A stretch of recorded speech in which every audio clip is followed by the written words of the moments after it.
दिया, ब्रह्मा विष्णु महेश की जो साधना हम करते रहे, इनका कर्जा उतर गया, इन्होंने एनओसी दे दी, हम त्रिकुटी पाएंगे।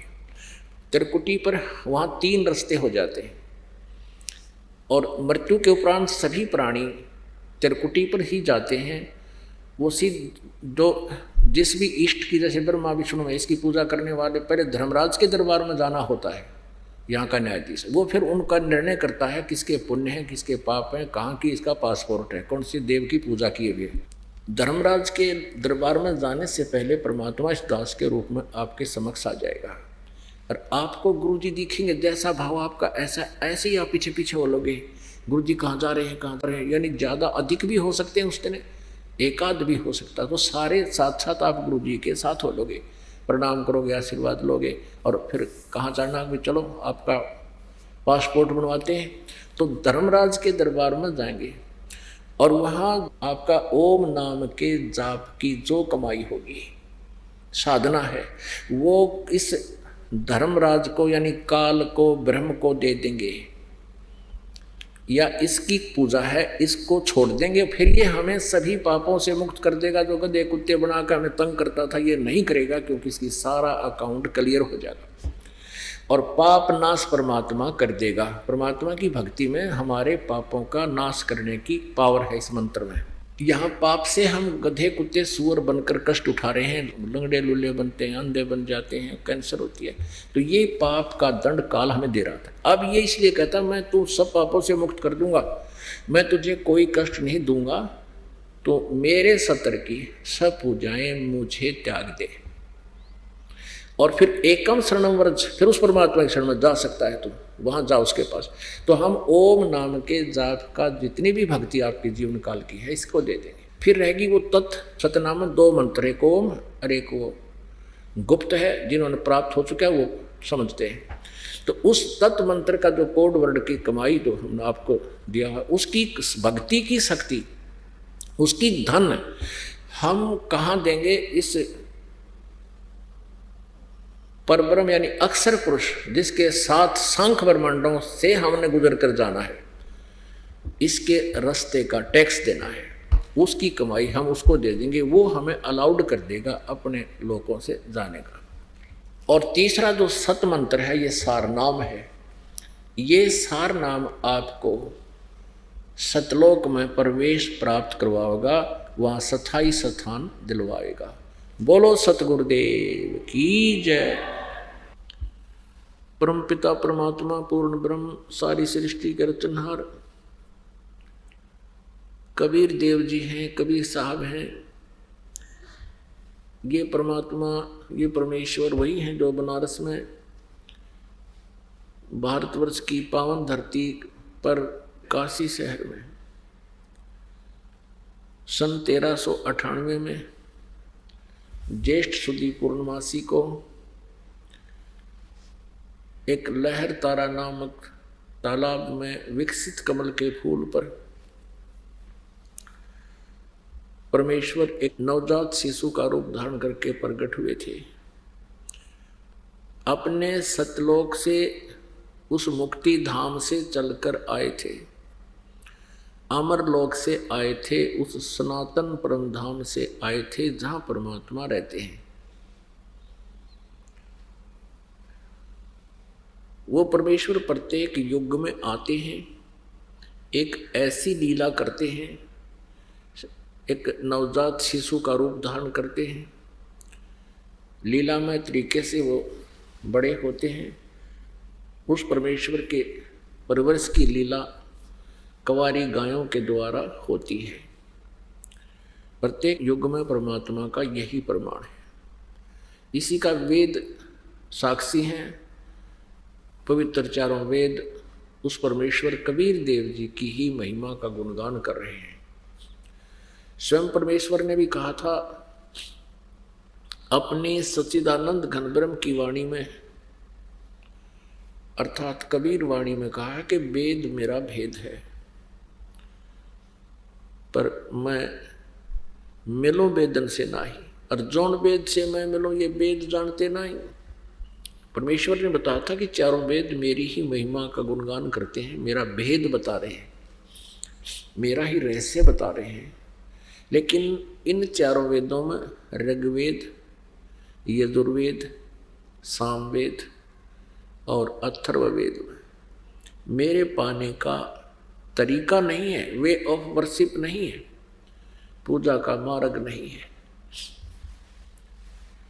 इसलिए जौन से वेद से, यानी उस सूक्ष्म वेद से, सच्चिदानंद घन ब्रह्म की वाणी से, जो परमेश्वर ने स्वयं आकर अपने मुखारविंद से उच्चारण की है, अपने मुख कमल से उच्चारण की है, वो कबीर वाणी है। उसमें उस परमेश्वर के पाने की विधि है, तो वो सूक्ष्म वेद है। तो यहाँ परमात्मा ने कहा कि वेद मेरा भेद है, मैं मिलूं वेदन से नाही, और जौन वेद से मैं मिलूं ये चारों वेद जानते नहीं। वह सूक्ष्म वेद परमेश्वर ने स्वयं आकर ही यहाँ अपनी अच्छी आत्माओं को, उन वर्णीय आत्माओं को, भक्तों को, श्रेष्ठ भक्तों को बताया है। फिर उन्होंने लिपिबद्ध करवाया है, स्वयं परमेश्वर ने भी अपनी अमरवाणी में लिपिबद्ध करवाया, लिखवाया है। तो उस ज्ञान को जो आज तक हम अवॉइड कर रहे थे, ये कह करके ये तो कबीर जी की वाणी है। और ये चतुर लोग, ऋषि, नकली महर्षि और नकली डुप्लीकेट गुरु, ये कहा करते थे कबीर अशिक्षित है, ये ऊट पटांग बातें कर रहा है, इसको किसी सदग्रंथ का ज्ञान नहीं है, क्योंकि ये शिक्षित नहीं है। आज से 600 वर्ष पहले, 550 वर्ष पहले परमात्मा जब अपनी महिमा आप सुनाया करते थे, इन नकली अज्ञानी गुरुओं ने हमसे दूर रखा और परमात्मा के बारे में ऊट पटांग बातें बना करके हमें ही अपने परमात्मा का शत्रु बना दिया। 600 वर्ष पहले परमात्मा ने क्या बताया था? परमेश्वर कबीर जी ने बताया था कि ये तीनों देवा, ब्रह्मा, विष्णु, महेश जी, ये रजगुण ब्रह्मा जी हैं, सतगुण विष्णु जी, तमगुण शिव जी। इनकी भक्ति करने से मोक्ष नहीं होता, जन्म मृत्यु समाप्त नहीं होती। किसी भी कर्म का, कोई भी पाप के प्रारब्ध में जो पाप कर्म है, उसका नाश ये ब्रह्मा, विष्णु, महेश नहीं कर सकते। ब्रह्मा जी, विष्णु जी, शिव जी, ये तीनों नाशवान हैं। परमात्मा कहा करते कि दुर्गा इनकी माता है। ज्योति निरंजन ये सरपुरुष जिसने गीता जी का ज्ञान दिया, जिसे ब्रह्म भी कहते हैं, काल भी कहते हैं, ज्योति निरंजन भी कहते हैं, ये इनका पिता है। और ये चातुर लोग कहा करते थे कबीर जी झूठ बोलते हैं, ब्रह्मा, विष्णु, महेश का कोई माता पिता नहीं है, ये स्वयं ही स्वयंभू हैं, सर्वेश्वर हैं, महेश्वर हैं, मृत्युंजय हैं, कालज्ञ हैं, और यही पूजा के योग्य हैं इन्हीं प्रभुओं की। क्योंकि ब्रह्मा जी की भक्ति पर, पूजा पर तो बैन लगा रखा था कि उसकी पूजा नहीं करनी। अब दो भगवान बच गए शेष, सतगुण विष्णु जी और तमगुण शिव जी। इनकी भक्ति और दुर्गा की भक्ति, इन तीनों देवताओं की, और फिर जो और आगे हमें बता दिया पितृ पूजा और इस तरह के भैरव भूत बेतालों की पूजाएं, ये और शुरू करवा दी। जबकि ये स्वयं स्वीकार करते हैं कि इन पूजाओं से मोक्ष नहीं होता। प्रारब्ध का जो क्रम है, संस्कार है, आप पर आपत्ति कोई आने वाली है तो ब्रह्मा, विष्णु, महेश उसको दूर नहीं कर सकते, वो बचाव नहीं कर सकते, क्योंकि ये स्वयं भी अपने प्रारब्ध के पाप कर्म को टाल नहीं सके, भोगना ही पड़ा। उदाहरण के तौर पर जैसे श्री विष्णु जी को नारद मुनि जी ने श्राप दिया था किसमें? जिसमें नारद जी विवाह कराना चाहते थे और एक सुंदर लड़की, राजा की लड़की का स्वयंवर हो रहा था। नारद जी ने सोचा था कि मैं इतना हैंडसम नहीं हूं, हो सकता है मुझे लड़की पसंद ना करे, लेकिन शादी का डिटर्मिनेशन करड़ा कर लिया, अवश्य ब्याह करवाऊंगा। जबकि हफ्ते पहले यूं कहा था कि मैंने माया जीत ली, मैं अब इंद्रियों के वश नहीं रहा, क्योंकि मैंने बहुत दिन तक तपस्या करके अपने आप साध लिया है। अब मैं इंद्रियों से ऊपर उठ गया, वासना का नाश कर लिया।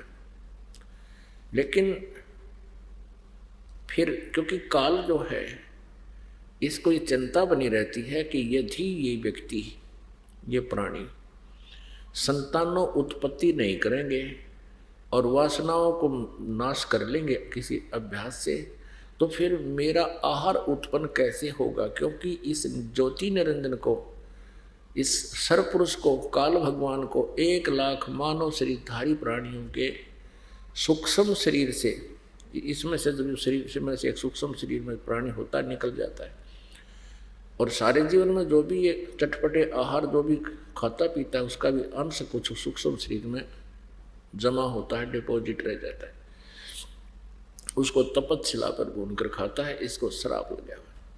तो इसको यह बात अच्छी नहीं लगती कि कोई अपनी इंद्रियों पर काबू करके संतानों उत्पत्ति ना करे।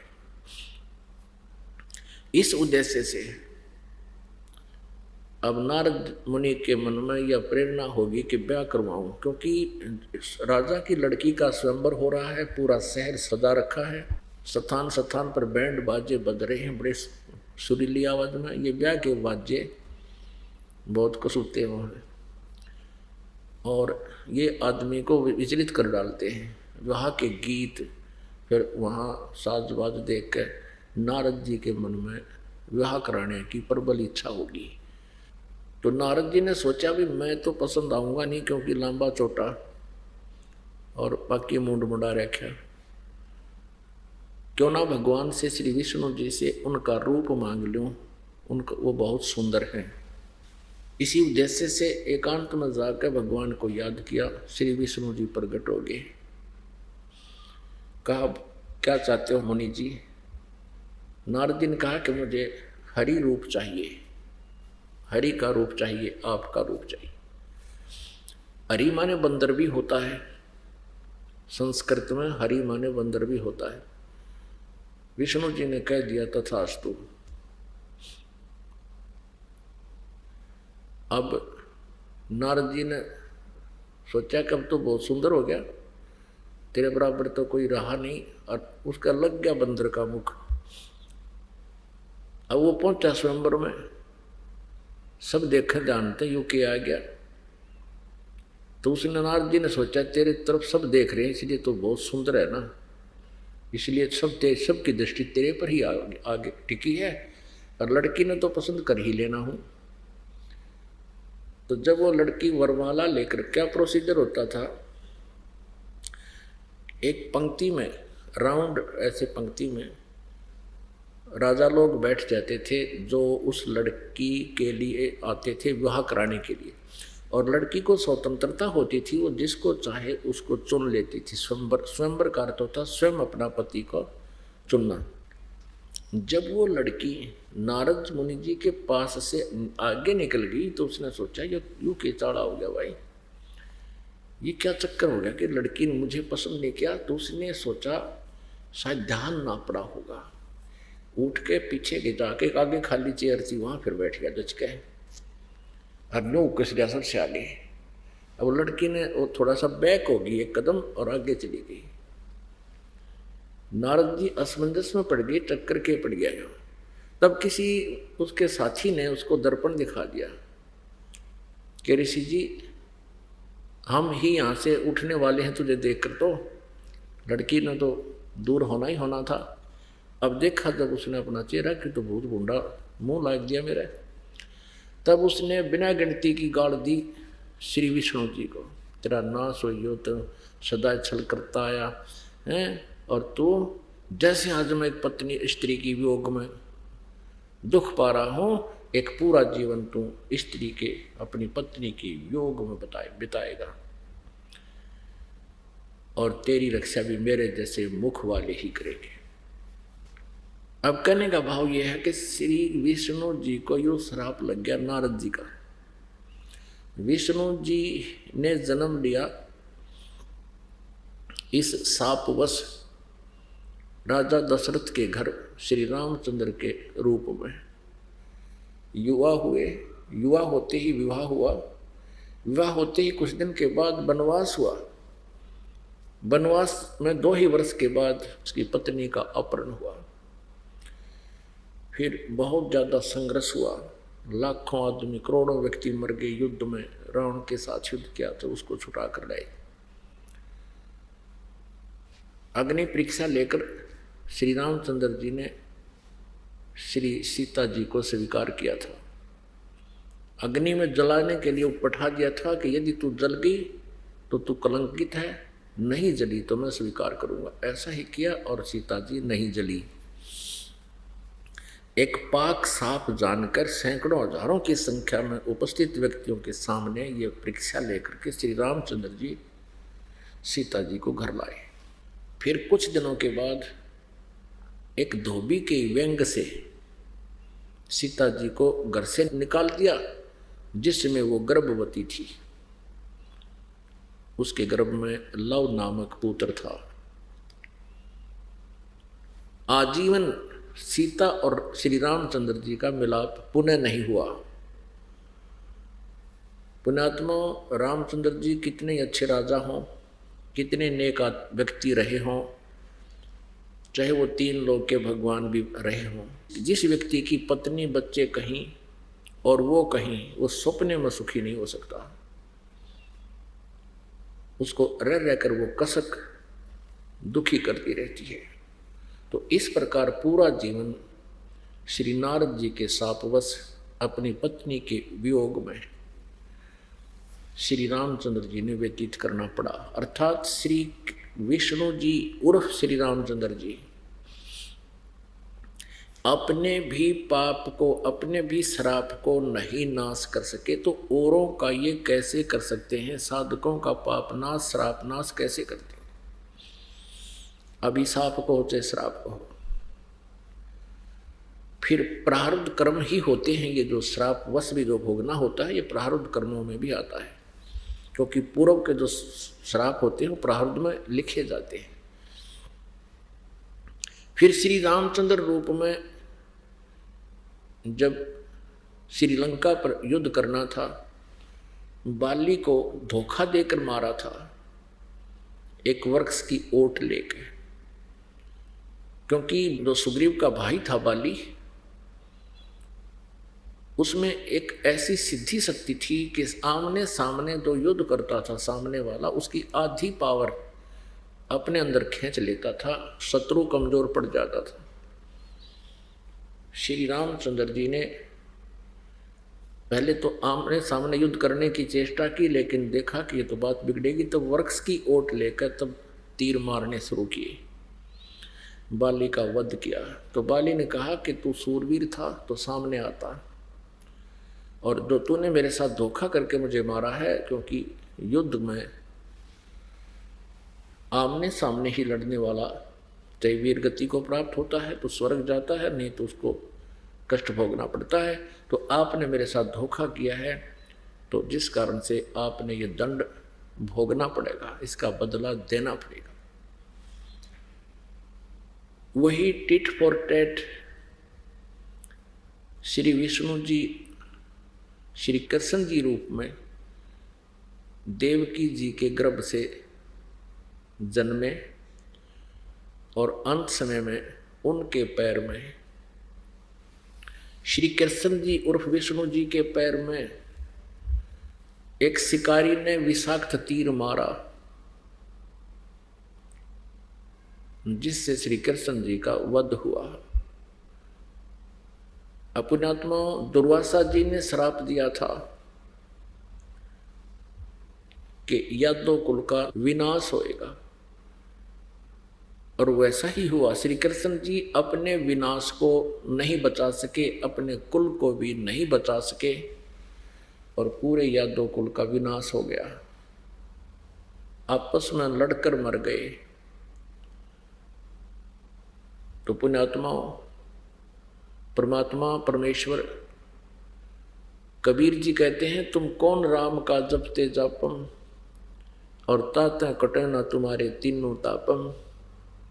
तुम कौन भगवान का जाप करते हो जिससे तुम्हारे तीन ताप भी नष्ट नहीं हो सकते। तीन ताप के अंदर किसी के द्वारा श्राप दे देना और किसी के द्वारा जंतर मंत्र कर देना, प्रेत व्याधा, किसी के द्वारा प्रेतों का छोड़ देना, ये तीन ताप के अंदर आते हैं। और भी कई प्रकार हैं इसके। अतिवृष्टि, अनावृष्टि, इस तरह की जो प्राकृतिक आपदाएं आती हैं ये भी तीन ताप का ही कारण होती हैं। तो इनको केवल पूर्ण परमात्मा, सत्य पुरुष, सच्चिदानंद घन ब्रह्म, परम अक्षर ब्रह्म, जिसके विषय में गीता जी अध्याय नंबर 8 के श्लोक नंबर 1 में अर्जुन के पूछने पर कि किम तत्ब्रह्म, 7वें अध्याय के 29वें मंत्र में गीता जी में तत्ब्रह्म की, जिस तत्ब्रह्म का जिक्र हुआ है उसके विषय में पूछा है अर्जुन ने कि वो किम तत्ब्रह्म, 8वें अध्याय के 3रे श्लोक में उत्तर दिया है गीता ज्ञानदाता ने कि वो परम अक्षर ब्रह्म है। तो वो परम अक्षर ब्रह्म वही पूजा के योग्य है और वही हमारे पापों का नाश करने वाला है। उसकी भक्ति ना करके हम अन्य किसी भी देवी या देवता की पूजा करते हैं, वो शास्त्र विधि को त्याग कर मनमाना आचरण है, वो हमारी अज्ञानता है। और ये अज्ञानता किसने फैलाई है? ये श्री ब्रह्मा जी, श्री विष्णु जी, श्री शिव जी के पूज्य पिताजी इस ज्योति निरंजन ने फैला रखी है। उद्देश्य इसका क्या है कि इन सभी प्राणियों को जो मेरे 21 ब्रह्मांड में रह रहे हैं, इनको अपने निज घर का ज्ञान ना हो जाए, इनको ये पता ना लग जाए कि सतलोक भी कहीं है और वहाँ सुख है, जन्म मृत्यु, जरा मरण नहीं होता, जन्म मृत्यु नहीं होती, और कहीं ये यहाँ से निकलने का प्रयत्न ना करके भाग ना जावें, सतलोक ना चले जावें।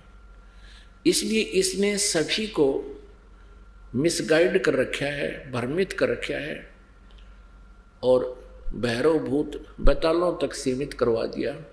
ब्रह्मा विष्णु महेश तक ही इन नकली गुरुओं ने, जो काल प्रेरित हैं, इन्होंने हमें ब्रह्मा जी, विष्णु जी, शिव जी तक की महिमा सुनाकर इन्हीं को सर्वेश्वर बता दिया, जगत के गुरु, जगत गुरु बता दिया विष्णु जी को, और ये अजरो अमर बता दिया। श्री कृष्ण जी ही समर्थ शक्ति बता दी, ये पूर्ण परमात्मा है, ये सब पापों का नाश कर देते हैं। उदाहरण देते हैं गीता जी अध्याय नंबर 8 के श्लोक नंबर 66 का कि सर्वधर्मान परित्यज माम एकम शरणम व्रज अहम तवा सर्व पापेभ्यो मोक्षामि मा शुच। अब इन अनुवादकर्ताओं ने और श्री कृष्ण जी के गुणगानकर्ताओं ने गीता जी के बारे में कह कह का पता नहीं, ये इतना अज्ञान दुनिया के अंदर ठोक रहे हैं, सुना रहे हैं। अभी तक आप जिससे भी प्रश्न करते आए हो कि श्रीमद् भगवद गीता जी का ज्ञान किसने कहा, तो ये तो वैसे प्रश्न ही नहीं उठता था कि कोई ये प्रश्न कर दे कि श्रीमद् भगवद गीता जी का ज्ञान किसने कहा। ये तो अंडरस्टूड माना जाता था कि श्री कृष्ण जी ने बोला। और ये चतुर और साथ में अज्ञानी गीता जी के अनुवादक और श्री कृष्ण जी के पुजारी, ये नकली गुरु, संत, महंत, इन्होंने पूरे समाज को मिथ्या ज्ञान सुना दिया कि श्रीमद् भगवत गीता जी का ज्ञान श्री कृष्ण जी ने युद्ध के मैदान में बोला, अर्जुन को सुनाया। श्री कृष्ण जी का गीता ज्ञान सुनाने में और महाभारत का युद्ध करवाने में कोई योगदान नहीं था। उनका कोई रोल ही नहीं था। श्री कृष्ण जी सतोगुण प्रभु हैं, दयावान हैं। भृगु ऋषि जी ने उनके छाती में लात मार दी थी अभिमानवश, और भगवान श्री कृष्ण जी ने यानी विष्णु जी ने, श्री कृष्ण जी को चाहे विष्णु जी, श्री विष्णु जी ने भृगु ऋषि जी के तलवे को ऐसे प्यार से सहलाना शुरू कर दिया और कहा, ऋषि जी आपके कोमल पैर को चोट तो नहीं लगी, मेरा सीना तो कठोर है, आपको दर्द तो नहीं हुआ। तो इतने दयालु भगवान ये त्रिलोकीनाथ, नहीं तो वो भृगु का कचूमर काट देते खड़े होकर, सारे साजबाज सुदर्शन चक्र करते हैं उसके पास थे, लेकिन वो युद्ध प्रिय नहीं है, सहनशील है। और फिर वो अर्जुन को ये कहे कि अर्जुन तू युद्ध क्यों नहीं करता, तू कायर क्यों हो बैठा है, तू मैंने सब मार रखे हैं, तू तो निमित्त है, और खुद कहे मैं काल हूं। श्री कृष्ण जी ने पहले कभी काल नहीं कहा, श्री कृष्ण जी ने युद्ध के बाद कभी अपने आप को काल नहीं कहा। वास्तव में ये काल 21 ब्रह्मांड का स्वामी श्री ब्रह्मा, श्री विष्णु, श्री शिव जी के पिता, ये काल, ये ज्योति निरंजन श्री कृष्ण जी के शरीर में प्रवेश कर गया और उसने फिर युद्ध करवाया और गीता वाला ज्ञान बोला। पुण्यात्माओं, यदि आपने परमात्मा चाहिए, अब समय आ गया है मोक्ष कराने का, सतलोक जाने का। अब ये समय परमेश्वर कबीर देव जी ने इसलिए सेलेक्ट किया था, कलयुग की बिचली पीढ़ी, कि इसमें सभी को शिक्षित करेंगे। और आज हम भारतवासी 99.99 जो है ना शिक्षित हो गए। पहले इसके विपरीत था, आधा प्रतिशत व्यक्ति ही गुरु और ये मार्गदर्शक आध्यात्मिक ज्ञान के ज्ञाता माने जाते थे, और वो उन्होंने जैसे भी हमें घुमा दिया झूठ कपट करके, हमने उनके ज्ञान को स्वीकार कर रखा है। अब ये काल कौन है?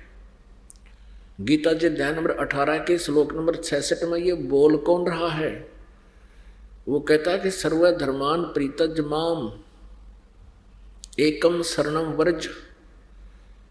ये काल बोल रहा है। गीता जी अध्याय नंबर 11 के श्लोक नंबर 32 में कहता है कि अर्जुन मैं काल हूं और अब इन सब लोगों का नाश करने के लिए प्रवृत्त हुआ हूं। तू युद्ध ना करेगा तो भी इनने मैं नहीं बख्शूंगा, तेरे को तो नियमित बनाना है, उठ और युद्ध कर। पुण्यात्माओं, याद रहे श्री कृष्ण जी कौरवों और पांडवों का आपस में कंप्रोमाइज कराने के लिए बहुत प्रयत्नशील रहे।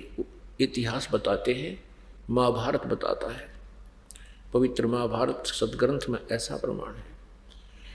और उन्होंने कोशिश की कि युद्ध ना हो, और यहाँ तक ऑप्शन करवा दी पांडवों से कि तुम 5 गांव ले लो, आधा राज्य मत डिमांड करो, नहीं तो नाश हो जाएगा, विनाश हो जाएगा, आपस में कट के मर जाओगे, राज कौन करेगा? क्या पता युद्ध में तुम मारे जाओ या कौरव मारे जाएं, फिर राज्य कौन करेगा? तो ये बात साथ में ये भी श्री कृष्ण जी ने कह दिया था कि मैं युद्ध नहीं करूंगा, एक तरफ मेरी सेना होगी, एक तरफ मैं होऊंगा, और मैं हथियार भी नहीं उठाऊंगा। पांडवों के सामने एक समस्या खड़ी हुई कि श्री कृष्ण जी पांडवों का रिश्तेदार था, क्योंकि श्री कृष्ण जी की बहन सुभद्रा अर्जुन का ब्याही थी, सुभद्रा का पुत्र अभिमन्यु था। अब उनके मन में ये धारणा होगी कि यदि बंटवारा हो गया, हो ही रहा है तो होना ही है, आधे राजा उधर होंगे, आधे हमारे पास होंगे। अब हमने ये आशा थी कि श्री कृष्ण जी हमारे साथ होंगे, क्योंकि हमारे रिलेटिव हैं। अब इन्होंने खुद फैसला कर दिया, एक तरफ मेरी सेना होगी, एक की तरफ मैं होऊंगा। यदि हम सेना डिमांड करेंगे तो हमारे जैसा नीच नहीं, लेकिन हम सेना डिमांड नहीं कर सकते, हम तो श्री कृष्ण जी को ही मांगना पड़ेगा। और इन्होंने कसम उठा ली, प्रतिज्ञा कर ली कि मैं युद्ध नहीं करूंगा। तो पांडवों ने सोचा कि श्री कृष्ण जी की यह सलाह मान लेते हैं कि हम 5 गांव ले लेंगे। तो श्री कृष्ण जी से प्रार्थना कर दी कि जी हमें 5 गांव दिला दो, हम युद्ध नहीं चाहते। श्री कृष्ण जी ने कौरवों की सभा में जाकर यह संदेश दिया कि दुर्योधन 5 गांव दे दो पांडव को, अब आपका जो बंटवारा हो गया और कंप्रोमाइज कर लो। अब दुर्योधन नहीं माना, कहते विनाश काले विपरीता बुद्धि। दुर्योधन ने कहा कि यदि उनकी बाजुओं में दम है तो युद्ध करके ले सकते हैं उनको, सुई की नोक टिके इतना भी स्थान नहीं है पांडवों के लिए। इस बात से श्री कृष्ण जी को बड़ा दुख हुआ और कई खोटी खरी सुना दी दुर्योधन को कि दुर्योधन तू पृथ्वी पर एक कलंक उत्पन्न हो गया, तू जो है इस धृतराष्ट्र का नाश करने के लिए उत्पन्न हुआ है, तो इंसान नहीं शैतान है। अरे कहाँ तो आधा राज्य, कहाँ 5 गांव, और ना जाने क्या हो जाएगा युद्ध में। इस बात से दुर्योधन दुख मान गया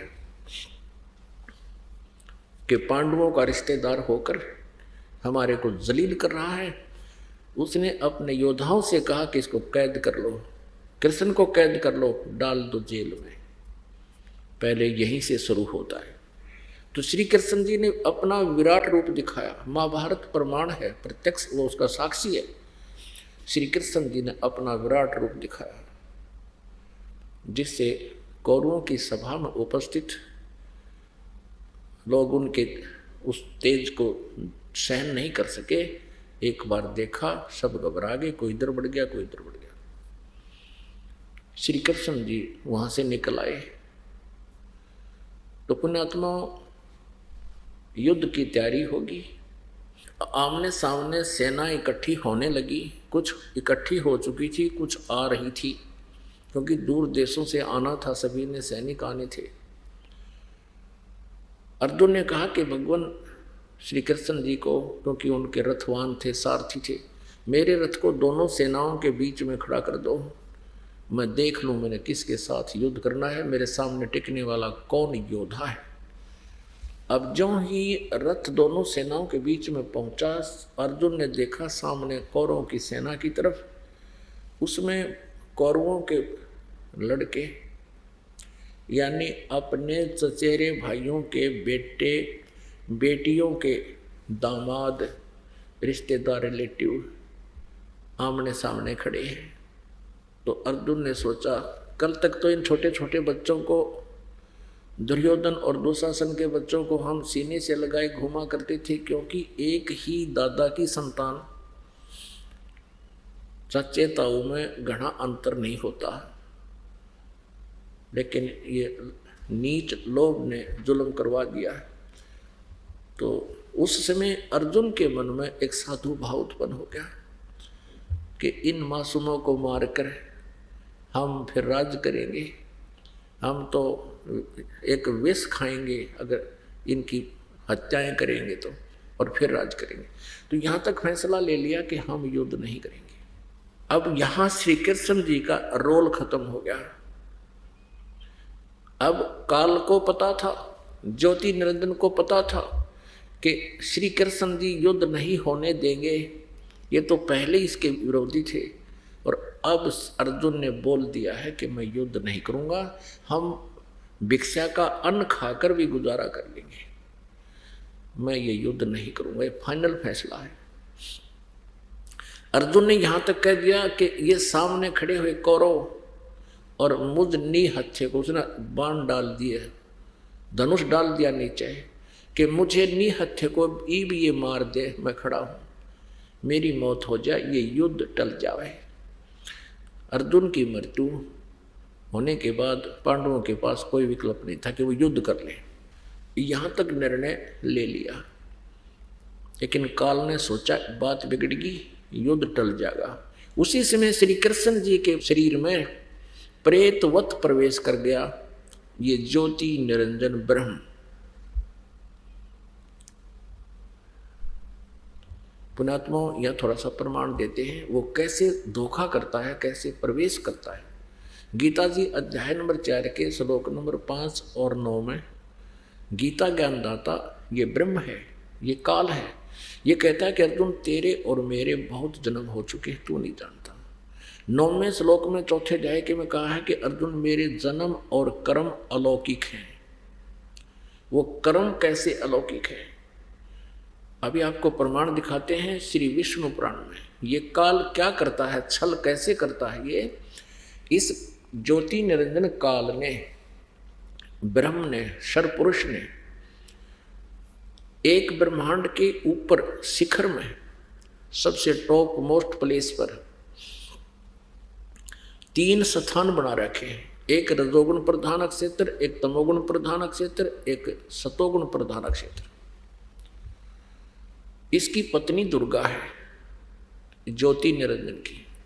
तो इसने अपनी पत्नी दुर्गा के सहयोग से सृष्टि क्रम से, गृहस्थी क्रम से तीनों बच्चों की उत्पत्ति की हुई है, ब्रह्मा जी की, विष्णु जी की, शिव जी की। इसने ऊपर 3 स्थान बना रखे। एक रजोगुण प्रधान क्षेत्र है। अब जैसे एग्जाम्पल देते हैं, उदाहरण देते हैं, जैसे एक कमरे में, एक मकान में 3 कक्ष हो। एक कक्ष में अश्लील चित्र लगे हुए हों, दूसरे में एक साधु संत फकीरों के, अच्छी आत्माओं के फोटो लगे हों, और तीसरे में शहीदों के, सूरवीरों के चित्र लगे हों, देशभक्तों के चित्र लगे हों। तो जिसमें उस अश्लील चित्र वाले कमरे में प्रवेश करता है व्यक्ति, तो उसका मन, उसका स्वभाव उसी तरह का हो जाता है, बट नेचुरल है। इस ज्योति निरंजन ने अपने तीनों पुत्रों को कैसे एक एक गुण युक्त उत्पन्न किया है। जब दुर्गा और ये काल रजोगुण प्रधान क्षेत्र में होते हैं, तो ये ऐसा रूप बनाता है जैसा आप जी ब्रह्मा का देखते हो, जैसा आप जी ब्रह्मा का रूप देखते हो ऐसा रूप बना देता है, और अपनी पत्नी दुर्गा को सावित्री रूप में रखता है। इन दोनों के संयोग से जो पुत्र उत्पन्न होता है उसी का हम सकल हो जाता है, हम रूप हो जाता, समरूप हो जाता है। जब ये पुत्र उत्पन्न हो जाता है, इसको कोमा में डालकर उसकी परवरिश जारी रखते हैं, इसको अचेत रखते हैं जब तक ये युवा होता है। उसके बाद ये दूसरे सतोगुण प्रधान क्षेत्र में चले जाते हैं। तो जिस कक्ष के अंदर साधु संत फकीरों के चित्र लगे हों, तो वहाँ अपने आप मन एक विशेष शांति महसूस करता है। तो ऐसे ही वहाँ ये विष्णु रूप धारण कर लेता है। जैसे आप जी विष्णु जी को देखते हो, ऐसा सेम टू सेम ऐसा रूप बनाता है, और दुर्गा का रूप ये महालक्ष्मी रूप में रखता है। इन दोनों के संयोग से जो पुत्र उत्पन्न होता है उस सतोगुण प्रधान क्षेत्र में, वो ऑटोमेटिकली सतोगुण युक्त हो जाता है, और जो रजोगुण प्रधान क्षेत्र में उत्पन्न होता है वो ऑटोमेटिकली उसमें रजोगुण होते हैं, जिसमें वो खुद उसी विचार और भाव से रहते हैं, तो बच्चे में भी वही गुण प्रवेश कर जाते हैं। इसी प्रकार ये तीसरे तमोगुण प्रधान क्षेत्र में जो आप यहाँ शिव जी को देखते हो, सेम टू सेम ऐसा रूप बना लेता है, और इन दुर्गा को पार्वती रूप में रखता है। इन दोनों के संयोग से उस तमोगुण प्रधान क्षेत्र में जो पुत्र उत्पन्न होता है वो हम सकल हो जाता है, इसी का हम रूप हो जाता, समरूप हो जाता है। और फिर उन दोनों को भी ये ऐसे ही कोमा में रख देते हैं। जब ये बड़े होते हैं तब तक इनको अचेत रखते हैं, और फिर ये युवा हो जाते हैं।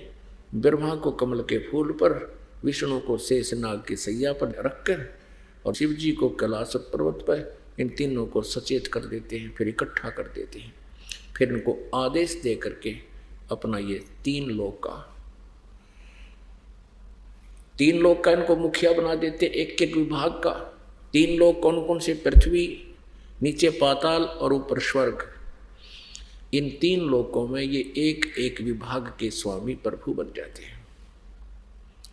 तो पुण्यात्माओं, इसने प्रतिज्ञा कर रखी है, अटल नियम बना रखे अपनी पत्नी से। इसने कहा था दुर्गा से कि मैं किसी के सामने नहीं आऊंगा, क्योंकि सामने आवत इसको प्रश्न पूछे दुनिया कि ये क्या हो रहा है, ये क्या कर रहे हो। इसने शर्म के मारे ने कि 1 लाख जीव रोज मारूंगा और खाऊंगा, और फिर मुझे नफरत की दृष्टि से देखेगी जनता। इसलिए इसने पहले ही सूझबूझ से एक सुनियोजित षड्यंत्र के तहत प्रतिज्ञा कर रखी है कि मैं कभी अपने वास्तविक रूप में किसी के प्रत्यक्ष नहीं होऊंगा, मैं अपनी योग माया से छुपा रहूंगा। गीता जी अध्याय नंबर 7 के श्लोक नंबर 24 और 25 में ये प्रत्यक्ष प्रमाण है। ये कहता है कि ये अज्ञानी जन समुदाय मुझ अव्यक्त को मैं कभी किसी के समक्ष नहीं होता, मुझे व्यक्तिम आपनम, मुझे व्यक्ति रूप में आया हुआ श्री कृष्ण मान रहे होंगे। जब वो ज्ञान दे रहा था कहता मैं कृष्ण नहीं हूं, आई एम नॉट कृष्ण। तो कैसे बोल रहा था? उसने कसम खा रखी है कि मैं कभी किसी के समक्ष नहीं आऊंगा। अब आप जी को प्रत्यक्ष प्रमाण दिखाते हैं कि ये कैसे प्रवेश हुआ श्री कृष्ण जी में। अब विष्णु पुराण में आपको प्रमाण दिखाते हैं, श्री विष्णु पुराण में।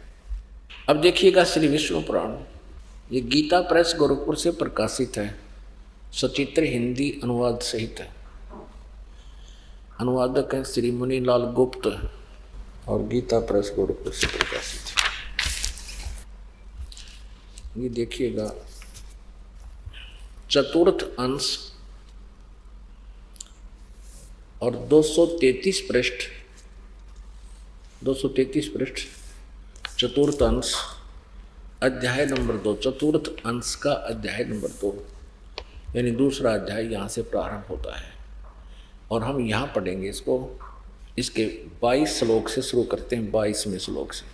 पूर्व काल में त्रेता युग में एक बार अति भीषण देव असुर संग्राम हुआ, राक्षसों और देवताओं का युद्ध हो गया। उसमें महाबलवान दैत्यगण से पराजित हुए देवताओं ने भगवान विष्णु की आराधना की। तब आदि अनंत शून्य अशेष जगत प्रतिपालक श्री नारायण ने देवताओं से प्रसन्न होकर कहा, आप लोगों का जो कुछ अभिष्ट है वह मैंने जान लिया है, उसके विषय में यह बात सुनिए। राजऋषि ससाद का जो पुरंजय नामक पुत्र है, उस अक्षत्रिय श्रेष्ठ के शरीर में मैं अंश मात्र से स्वयं अवतीर्ण होकर उन संपूर्ण दैत्यों का नाश करूंगा। अतः तुम लोग पुरंजय को दैत्यों के, राक्षसों के वध के लिए तैयार करो। पुण्यात्मा,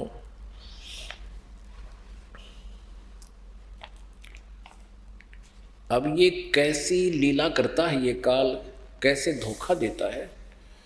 आज तक ये इतना जटिल प्रश्न कैसे बना रहा, भगवान कैसा है, निराकार है। विष्णु जी की पूजा करने वाले भी कहते हैं भगवान निराकार है। फिर श्री विष्णु जी को तुम सर्वेश्वर बताते हो, सर्वेश्वा भी बताते हो, इनके कोई माता पिता नहीं, फिर कहते भगवान तो निराकार है, वो दिखाई नहीं देता। तो बालकों वाला ज्ञान था, अभी तक हमें कह का पता नहीं था। इन हमारे गुरुओं ने, नकली गुरुओं ने, जो हिंदू समाज के गुरु और ऋषि महर्षि कहलाते थे। कारण क्या है कि ये काल ने अर्थात ब्रह्म ने प्रतिज्ञा कर रखी है कि मैं कभी किसी के समक्ष नहीं आऊंगा। ये क्या करता है, जैसे देवता लोग साधना करते हैं परमात्मा की वेदोनुसार, जब वो साधना करते हैं, स्तुति करते हैं, तो ये विष्णु रूप में प्रकट हो जाता है। किसी को विष्णु जी के रूप में दर्शन दे देता है तो वो सब जगह डंडोरा पीट देता है कि ये विष्णु जी ही भगवान है, ये सतगुण विष्णु काल का पुत्र। इसी को सर्वेश्वर मान लेते हैं कि मैंने साधना काल में इसके दर्शन किए, समाधि दशा में। और सब जा कर कहते हैं, सबको और भी सबको बताता है कि खुद परमात्मा है, पूर्ण ब्रह्म है, ये अपने आप को छुपाए बैठे। तो सबको भ्रम हो जाता है और स्वयं विष्णु जी को भी भ्रम हो जाता है कि सचमुच मैं ही जगत का करता हूँ। ऐसे किसी को ये ब्रह्मा रूप में दर्शन दे देता है तो वो साधक, वो ऋषि ब्रह्मा जी का ढिंढोरा पीट देता है। काल के पुत्र जो साक्षात दिखाई देता, उनसे मिलते रहते थे देवताओं से, जो कि यही पूर्ण परमात्मा है, ये जगत का प्रजापिता है, सबका पालन और सबकी यही सृष्टि करता है, सबका मालिक है, जगत पिता है। फिर किसी को ये साधक को श्री शिव जी के रूप में दर्शन दे देता, अपने पुत्र के रूप में, वो फिर श्री शिव जी को भगवान सर्वेश्वर मृत्युंजय कालज्ञ बता देता है। इस प्रकार इसने सबको भ्रम में डाल रखे।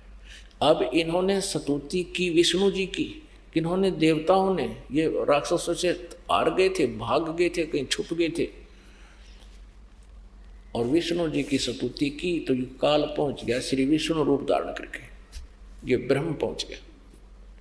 इसने क्या कहा कि जो राजऋषि ससाद का जो पुत्र पुरंजय नाम का है, वो अक्षत्रिय है, उसको तुम तैयार करो युद्ध के लिए, तुम्हारे समर्थन में, तुम्हारे पक्ष में।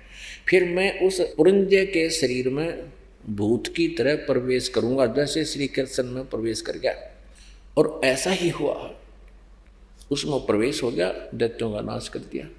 फिर 242 पृष्ठ पर ये कति क्लियर करता है कि मैं कैसे प्रवेश होता हूं, कैसे लीला करता हूं। ये देखिएगा, चतुर्थ अंश वही विष्णु पुराण, ये श्री विष्णु पुराण है वही, और ये चतुर्थ अंश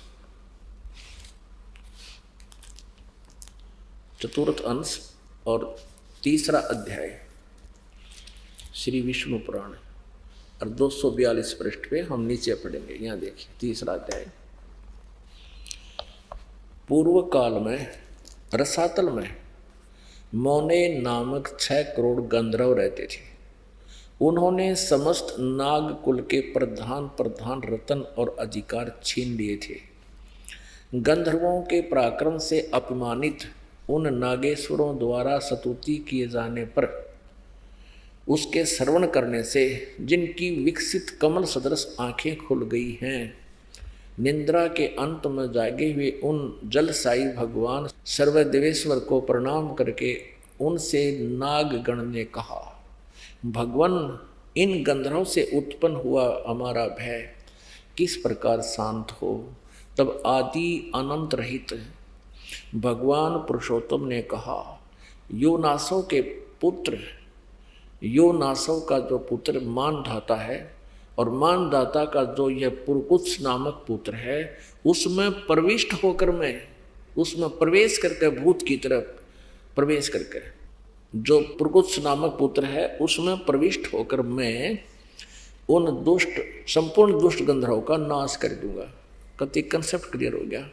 उस पुरकुत्स नामक पुत्र है, उसमें प्रविष्ट होकर मैं उन संपूर्ण दुष्ट गंधर्वों का नाश कर दूंगा। अब पुण्यात्माओं, ये सारा रहस्य अपने सदग्रंथों में विद्यमान है, और ये अज्ञानी श्री कृष्ण के भगत, विष्णु जी के भक्त, शिव जी के भक्त जो गुरुजन थे, ये हमें यथार्थ ज्ञान नहीं बता सके और आज तक हमें काल के जाल में फंसाए रखा। तो पुण्यात्माओं, ये स्पष्ट हो गया कि ये इस प्रकार श्री कृष्ण जी में प्रवेश कर गया। ये कहता मेरे जन्म और कर्म अलौकिक है, ये ऐसे कर्म करता है, यह किसी के सामने नहीं आता। देखिएगा, श्रीमद् भगवत गीता जयदयाल गोविंद द्वारा ये अनुवादित है। ये जयदयाल गोविंद का, इसके अपने साइन है, इसमें गीता प्रेस गोरखपुर से प्रकाशित है। अब इसके 7वें अध्याय का 24-25 श्लोक आपको सुनाते हैं। ये देखिएगा, अध्याय नंबर 7 श्रीमद् भगवत गीता, अध्याय नंबर 7 श्लोक नंबर 24 में, बुद्धिहीन पुरुष मेरे अनुतम अविनाशी परम भाव को न जानते हुए, अनुतम माने अनुतम, स्पष्ट लिखा है। संस्कृत में भी अनुतम है, अनुतमम, और इसमें भी अनुतम। अनुतम का अर्थ 4ठी कक्षा का बच्चा बता देगा, अश्रेष्ठ घटिया, ये कहता है कि मेरा एक अनुत्तम अविनाशी यानी अटल नियम है, भाव है कि मैं कभी किसी के सामने प्रकट नहीं होता। जब एक सारी सृष्टि का कर्ता और पिता अपने बच्चों से छुपा है तो उसमें कोई दोष है, ये घटिया नियम ही कहा जाता है। अव्यक्तम माम व्यक्तिम आपनम मन्यन्ते मन्यन्ते, ये तीनों ने अज्ञान कर रखा सारा। अव्यक्तम मुझ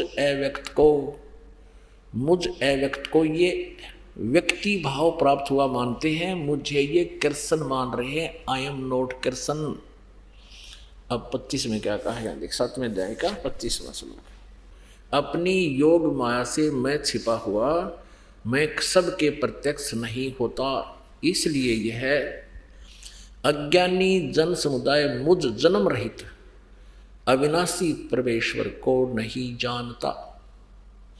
हमने ये लेना है कि मैं अपनी योग माया से छिपा हुआ, अपनी योग माया से छिपा हुआ मैं सबके प्रत्यक्ष नहीं होता, और ये मूर्ख लोग मुझे जन्म लिया हुआ मानते हैं, श्री कृष्ण मान रहे हैं, I am not Shri Krishna.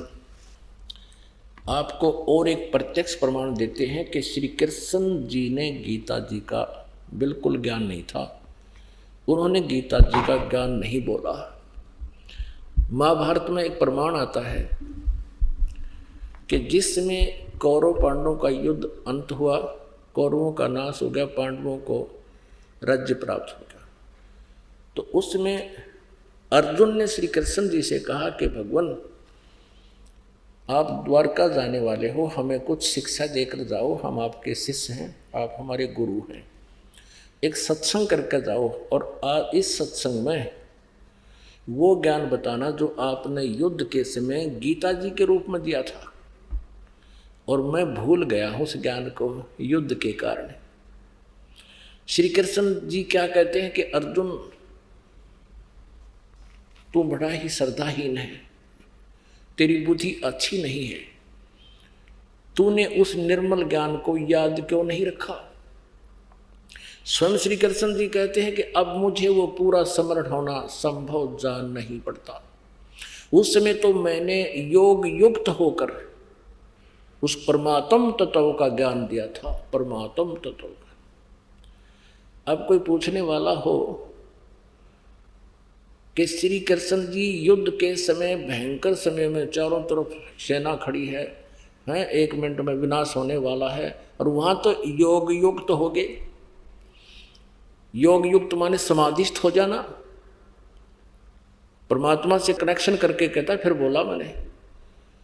अब तो शांत समय था, बिल्कुल पीसफुल टाइम था, अब तो वो योग युक्त हो नहीं पा रहे और युद्ध में योग युक्त हो गए जब ज्ञान बोला। कहने का भाव यह है कि श्री कृष्ण जी ने कह का नहीं पता था। जैसे यहाँ किसी में कोई प्रेत प्रवेश कर जाता है, यहाँ सैकड़ों की संख्या में, हजारों की संख्या में आए हैं, और वो बोलते हैं पता नहीं मैं ऐसे हूँ, मैं वहाँ था, मैं ऐसा था, वहाँ रहता था। और जब वो उस प्रेत निकल जाता उस आत्मा से, उस शरीर से, उस ओरिजिनल आत्मा को